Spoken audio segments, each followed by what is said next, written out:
কোন স্ত্রী যদি স্বামীর কাছে তিনটি জিনিস চায়, নবীজি বলছে ওই স্ত্রী জাহান্নামে যাবে, এতে কোনো সন্দেহ নাই। এই হাদিসটা অবাক করা একটা হাদিস। নবীজি সাল্লাল্লাহু আলাইহি ওয়াসাল্লাম বলছেন তিনটা জিনিসের মধ্যে প্রথম নম্বর হলো যেই স্ত্রী স্বামীর কাছে কথায় কথায় তালাক চায়, বিনা কারণে তালাক চায়, বলে তুমি আমাকে তালাক দাও, তুমি আমাকে মুক্ত করে দাও, আমি তোমার সংসারে থাকবো না, আমি তোমার ভাত খেতে চাই না, তুমি আমাকে তালাক দিয়ে আমাকে মুক্ত করে দাও। নবীজি সাল্লাল্লাহু আলাইহি ওয়াসাল্লাম বলেন ওই স্ত্রী জাহান্নামে যাবে, এতে কোনো সন্দেহ নাই। হযরত সাওবান রাদিয়াল্লাহু তাআলা আনহু এই সম্বন্ধে হাদিস বর্ণনা করেছেন। তিনি বলেন নবীজি সাল্লাল্লাহু আলাইহি ওয়াসাল্লাম বলেন আইয়ুমা ইমরাআতান সাআলাত যাওজাহা তালাক ফি গায়রিহি মা বাআত হারামাল্লাহু আলাইহা রাইহাতাল জান্নাহ।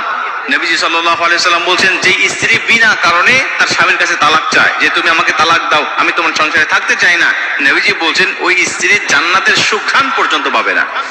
অথচ জান্নাতের সুঘ্রাণ কত দূর পর্যন্ত যাবে জানেন? নবীজি বলছে একটা দ্রুতগামী ঘোড়া নিয়ে যদি কোনো ব্যক্তি 40 বছর পর্যন্ত শুধু দৌড়াইতে থাকে, জান্নাতের কাছ থেকে যদি কোনো ব্যক্তি 40 বছর পর্যন্ত দ্রুতগামী ঘোড়া নিয়ে শুধু যাইতে